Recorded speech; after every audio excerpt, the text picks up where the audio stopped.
Hi everyone, my name is Dr. Amy Frazier, and I'm going to talk today about a project we did to map forest degradation in Liberia. This project was done with Dr. Benjamin Hemingway, who is a GIS analyst at Red Castle Resources and a contractor with the U.S. Forest Service now. So Liberia is a small country in West Africa. It sits right along the Atlantic Ocean. You can see it there, it's the black area in the map. And it's just north of the equator. So it has a tropical climate that supports a wide array of endemic floral and fauna species. It's really a global biodiversity hotspot, but conservation has not always been at the top of its agenda, and it's been complicated by multiple aspects. So first, Liberia was involved in a long period of civil conflict and war that finally ended in the early 2000s. But during periods like that, conservation is not usually front and center on a country's agenda. And after Liberia emerged from this period of war, their focus was on rebuilding economically. So this desire to infuse capital back into the country led to the country giving a slew of mining and logging concessions to outside investors. So these are essentially permits to extract resources. There's very little control over them or oversight. And you can see there in the photo in the front, that's a mining operation. They lead to rampant extraction and a lot of deforestation. Additionally, there are internal pressures from shifting agriculture or swidden agriculture that eliminate or degrade the forest and also the habitat that key species need for survival. So in recognition of some of these problems or these pressures on the natural resources, Liberia committed to conserving 30% of their remaining forests. And this is a lofty goal, but the challenge then is to decide which areas to conserve. And then once areas are designated as protected, to make sure that they can be monitored so that illegal deforestation activities aren't taking place on them. Simultaneous with Liberia's efforts, the United Nations has been engaged in a partnership with the Global Environment Facility, the UN Development Program, and other partners like Conservation International as part of what's known as the Good Growth Partnership. So this is a flagship conservation project that aims to support sustainable agriculture and conserve biodiversity in Liberia. The Good Growth Partnership landscape, or the GGP landscape, is located in northern Liberia. You can see it there in the black outline. And this is an area where they're focused on enabling sustainable development of palm oil, which is recognized as a big driver of tropical deforestation, while also aiming to eliminate forest degradation and deforestation by 2030. So balancing those two goals of development of the economy while also conserving biodiversity. The GGP landscape is also an area of extreme biodiversity, so it supports thousands of species, including a large population of the critically endangered Western chimpanzee. Right in the middle of the GGP is one of Liberia's recognized national parks. And the area surrounding this park, particularly to the north, was identified in a prior study we completed with NASA and Conservation International as being really critical habitat for the chimpanzees. So if the goal in this area is to eliminate forest degradation and deforestation, we first have to understand where these land cover changes are happening and at what rate. And then we want to monitor them on a scale that matches the scale at which they're occurring and be mindful of protecting these really critically endangered species. And so we have a few tools in our toolkit to help us do this. So one tool is this 2020 very detailed land cover map that was developed by scientists at NASA in conjunction with Conservation International to understand where different land covers that are specific or unique to Liberia are across the country. And in particular, you can see there that they've mapped not just forests, but different types of forests, including primary, secondary, and sparse or degraded forests. So this has been a really great resource for us as we attempt to understand the land cover change situation in Liberia and how that's affecting biodiversity. But as with a lot of land cover mapping exercises, this land cover map took a while to develop, and it combines Landsat images across multi-year time span. And since this region is in the tropics, sometimes it can take several months or years to get a viable pixel for a particular area. So we have this amalgamated land cover map that spans data across many months or years, and that's just not adequate to capture the land cover changes at the scale, the temporal scale at which they're happening on the ground. So you can see here in this time lapse how fast land cover is changing in this region. So these are planet images from 2018, 19, 20, and 21. And I've highlighted in blue circles there some of the areas just to keep an eye on. You can see that land cover sometimes goes from forested, really thickly primary forested areas to deforested to regrown in some capacity to deforested again in this short time period. So this is simply over 4 years, and we see lots of different land cover changes taking place. So these aren't going to be captured in a static land cover map that's produced once every 5 years or so.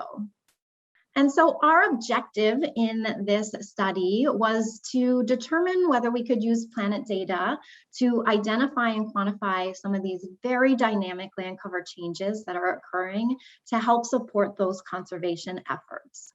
So the first question we wanted to ask was whether a simple workflow could be developed using the planet images. We really wanted a simple workflow that doesn't rely on high performance computing, doesn't need really fancy deep learning tools, things like that, so that it's widely accessible. It can be deployed anywhere, and folks with baseline understanding of GIS could implement it. And then the second question we asked was how much and what types of change are occurring in the GGP around the national park. So our study focus area is the Capel Mountains National Park and the surrounding areas. We took the park and then we took 3 buffers of 5, 10, and 15 kilometers surrounding the park. So this is the area, again, particularly in the north here, that we had identified as being really critical chimpanzee habitat. So we really want to dig into this particular area. We are looking at 4 years worth of data that I'll get into in a moment, but basically we have 4 years, and so we can look at 3 time changes in terms of change over years. Okay, so our methods workflow here. The first step was to process or select and process images. And for those of you that are familiar with planet data, you know that there are multiple generations of sensors, and each generation has different radiometric resolution. So often, even if 2 images are captured contiguously from the same sensor or the same generation, there can be pretty stark radiometric differences between them. So on the image on the right here, there's 2 images that were captured on the exact same day for an area in Colorado. And you can see just how different the radiometric or the radiometry is between them. So it can be a handful to process out these radiometric differences or to normalize them across images, particularly if you are working with large study areas that are more than a single tile, where you need to stitch together many images. So in our study area, we took a look and noted that we had a lot of tiles. So this is just 6 or 7 days, consecutive days of imagery collection. And you can see that no one day fully covers the area. We have lots of different generations collecting data. And so it was really going to be a process to create a seamless mosaic. So we found an answer in Planet's analytical base maps. So in these cases, Planet takes care of the image ranking, the selection. They do the normalization of values and stitching, and also feathering out the seam lines, so you really don't see stitch lines between the images. And so all we had to do was download tiles, merge them, and go. We chose to work with the 3-band analytical base maps, which just helped to keep things even more simple for us. Again, we wanted a very straightforward workflow that could be very portable. So we downloaded a monthly base map for the GGP area in Liberia during the spring dry season, which runs from about January to April. We selected the most cloud-free base map from that set, and we selected it for those 4 years, 2018, 19, 20, and 21. So once we had those base maps, our next step was to identify change. And to do this, we relied on a vegetation index known as VARI, or the Visual Atmospheric Resistance Index. So this is an index, it's similar to NDVI or lots of other indices you may be familiar with, in that it highlights healthy green vegetation.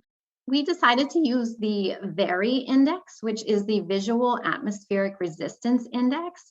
It's much like the Normalized Difference Vegetation Index in that it is able to highlight healthy green vegetation, but it does so using only the visible bands, so the red, green, and blue bands, which were those that we had at our disposal. So we didn't need a near infrared band to run this index. And you can see here in the image behind, the red areas are areas with a low VARI value. So these are areas without vegetation. You can see they're, for the most part, very regular shaped patches. These are areas that have been cleared. And then the dark greens and blues are areas with high vegetation. So we computed VARI for each of the 4 years of our images, 2018, 19, 20, and 21.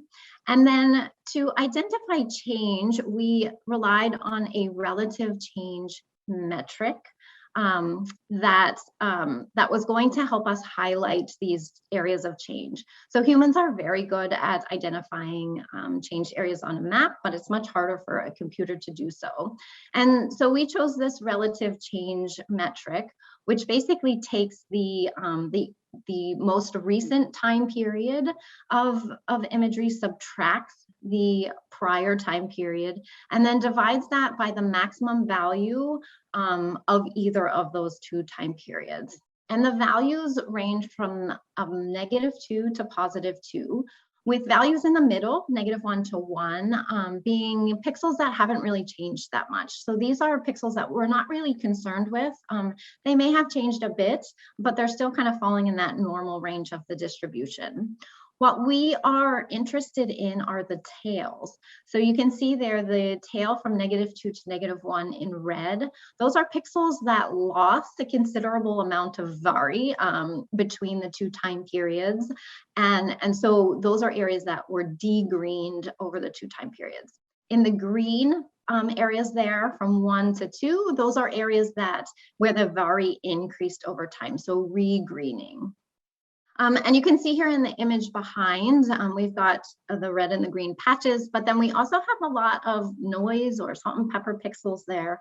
And so we did just one step to post-process these data to remove some of those smaller areas that probably aren't real changed. They might be a shadow or something like that. And we dissolved small patches into their surrounding groups. We also removed clusters that were smaller than about 36 pixels. So this is approximately equal to the area of a single Landsat pixel. And we did this so that later on we can compare our results to what we have in that Landsat-based land cover map without really penalizing the Landsat just for having coarser pixel sizes. So that was our method to identify change. And then the last step, just briefly, is we classified that change. So we just ran some simple basic statistics to look at what was changing and how. Okay, so let's look at some results. The first result here is the results for the VARI at the 4 different time periods. So you can see that there is definitely changes in the areas of low VARI and high VARI over time.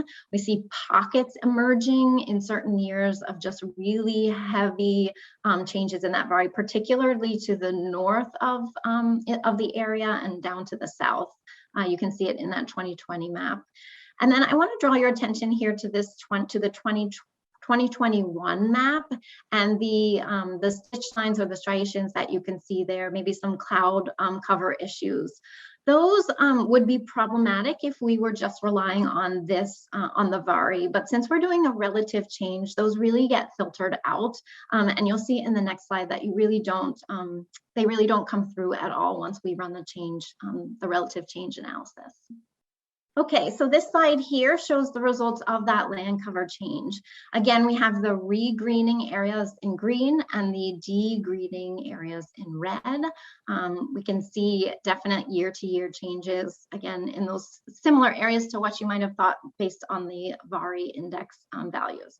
We have here in the gray line, so the innermost one is the national park boundary, and then the 3 buffers are shown beyond that.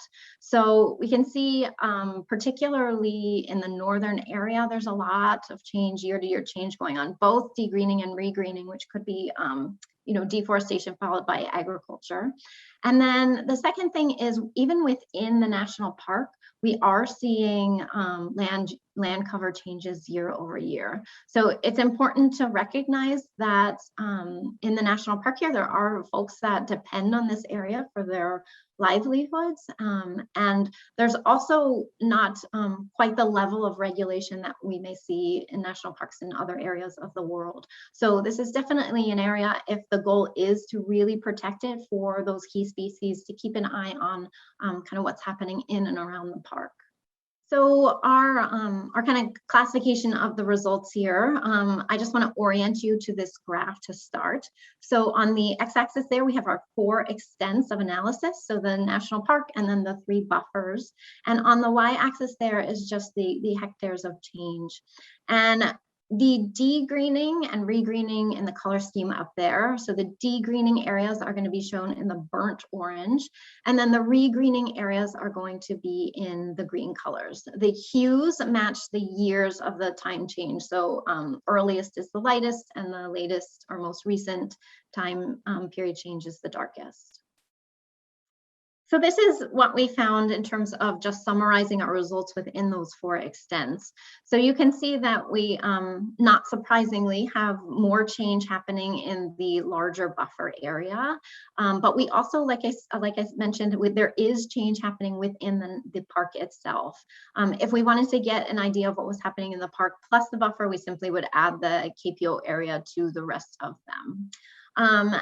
Interestingly, a few trends that popped out to us that were really interesting that we'd like to explore further were that over the first 2 time changes, so 2018 to 19 and then 2019 to 20, we saw relative stability in those periods and then a drop in the 3rd time period. So we saw a pretty considerable drop in the amount of degreening in all 4 scales.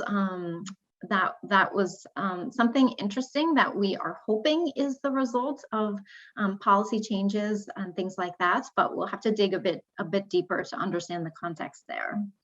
And then the second trend we noticed was a pretty continuous increase over the time periods in the regreening category.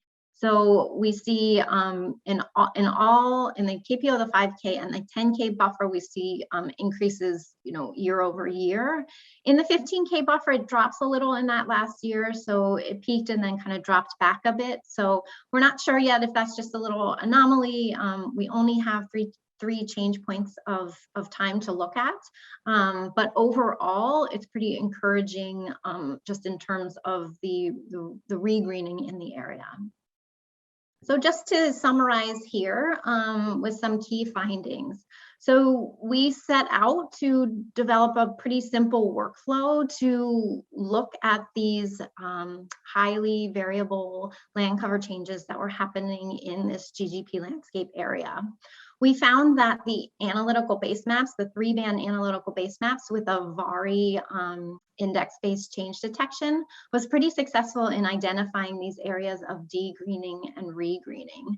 We can't necessarily assign them as reforestation. That takes more than a year or 2, but it's promising that we're seeing less degradation and perhaps more regrowth. Now, the second point I just wanted to make is that the workflow can be implemented at monthly or weekly timescales as data are available. Due to the cloud cover issues in this region, we're pretty limited to one really good base map per dry season, but in other areas of the world, the situation may be different, and it may be possible to do much more timestamps. And then the last point to end on is just the annual land cover changes. So I've just summarized here the range of changes that we are seeing happen in the park over time for those 4 extents. And you can see that there's pretty considerable change happening here. These, again, help support the need for more temporally finer scale land cover mapping efforts that are not going to get captured in a 5-year land cover mapping effort. So with that, I would just like to say thank you, and I would be happy if you would like to reach out to answer any questions. Thank you.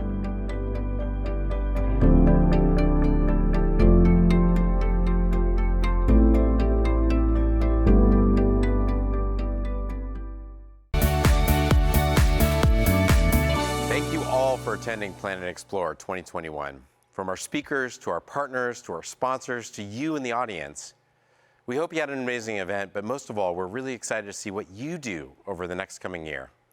We'll see you at Explore 2022.